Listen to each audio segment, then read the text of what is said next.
Afternoon everyone. Facebook নিয়ে চলে এসেছে আমাদের জন্য নিউ আপডেট।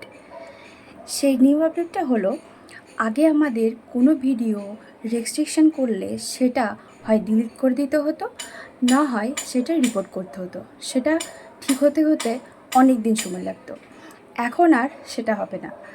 এখন ভিডিও রেস্ট্রিকশন পড়লে সেটা তুমি নিয়ে যেতে পারো, রিভিউ করাতে পারো। সেই রিভিউ করলে ফেসবুক তুরন্ত সেটা ঠিক করে দেবে।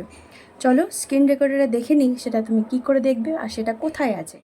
প্রথমে আমরা ফেসবুক প্রোফাইলে যাব। ফেসবুক প্রোফাইল থেকে গিয়ে যাব ড্যাশবোর্ডে। সেই ড্যাশবোর্ড থেকে গিয়ে নিচের দিকে স্ক্রল করলেই পেয়ে যাব আমাদের প্রোফাইল রিকমেন্ডেশন। প্রোফাইল রিকমেন্ডেশনে হাত দিলেই নিচের দিকে স্ক্রল করে দেখতে পাবে মনিটাইজেশন। ওখানে হাত দিলেই দেখতে পাবে রিভিউ নট অ্যাভেলেবেল। এখানে হাত দিলেই তোমাদের ভিডিও কোথায় রেস্ট্রিকশন আছে সেটা তোমরা দেখতে পাবে। সেটা রিভিউতে পাঠালেই তোমাদের ভিডিও ঠিক হয়ে যাবে। সবাই ভালো থেকো, সুস্থ থাকো, ধন্যবাদ।